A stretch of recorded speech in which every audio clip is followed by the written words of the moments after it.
me be honest, Camp Lake has no right to exist at all. 6 people came together during the pandemic to write some sketches that they could shoot on their own since theater was no longer viable. But their vision grew for the project and they ended up with one single TV show, 7 episodes long, and they had written the scripts for all of them. So with almost no experience among them in video content creation, they called me and asked me to direct it, and I immediately said yes. And boy did I not know what I was doing. I had a lot of experience creating short content, videos for YouTube and for clients, but I had never shot anything anywhere close to this scale. So when Gabe asked me, can we shoot 7 TV-length episodes in 8 days, I stupidly said, it'll be tight, but yes. To which Gabe responded, can we do 8?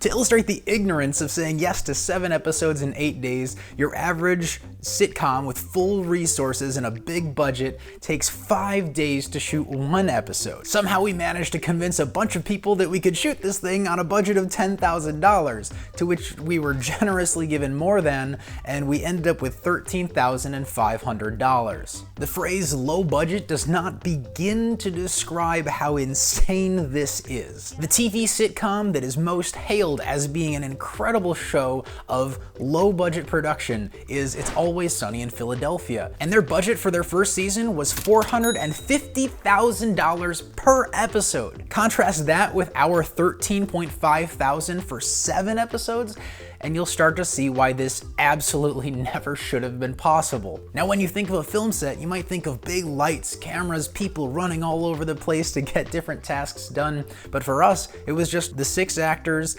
me, and sometimes another supporting actor. The entirety of the cast doubled as the crew for this whole production. Anytime that they weren't on camera, they were off doing something else. Sometimes they'd be holding the boom mic, sometimes they'd be making meals, sometimes they're just taking care of wardrobe or building props, but they're doing all the jobs that the crew would normally do as well as the acting. And while a normal production would have an enormous amount of gear, our production had 1 camera, 1 light, a reflector, and a boom mic. We shot for around 16 hours every day. Meal breaks doubled as production meetings, making sure that we're on schedule and getting done what we need to get done every day in order to finish on time. But by lunch of day 2, we realized we weren't anywhere close to finishing on time. So sadly, we had to cut a beloved episode from the series. And even after that, we knew we had to speed up the pace of production in order to get everything done by the time we left. The first couple days, we were shooting between 11 and 12 scenes a day.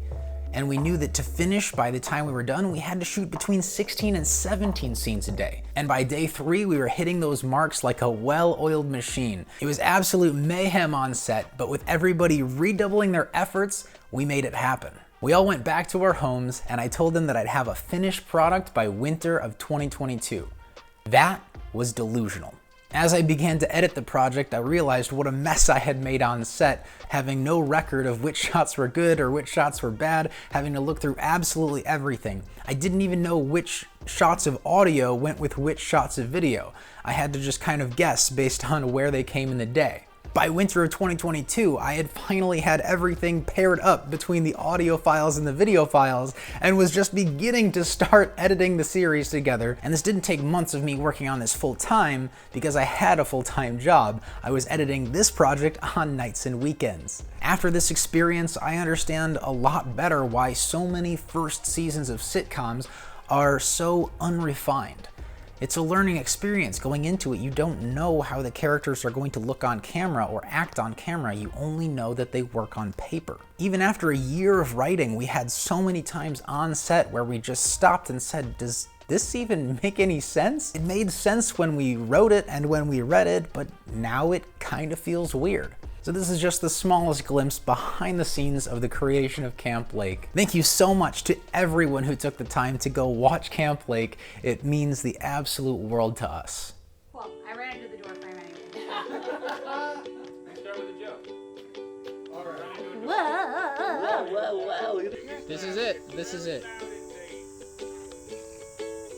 It's not it. Protective equipment is a piece of shit. Come on. I know this line when it's not me. Well, howdy, miss. The name's Cowboy Tim. You must be the inspector lady that came to our morning meeting. But I think she just needs to poop.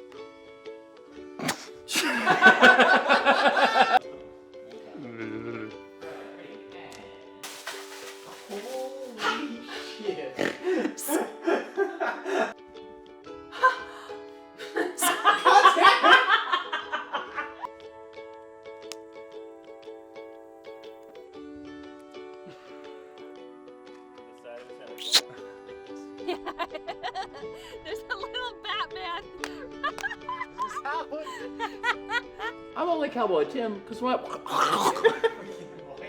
Sorry. You said you can't. I'm only Cowboy Tim. Why didn't you leave?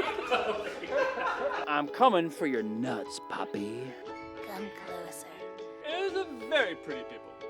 Oh, should I highlight the difference in the color of my arms and legs? I'm ready. You are so mean!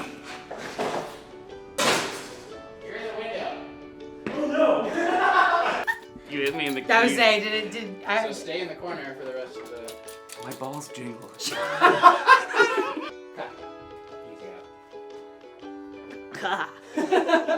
I'd like to make Nico our head teacher for the online nature class. It should be Cowboy Tim, though.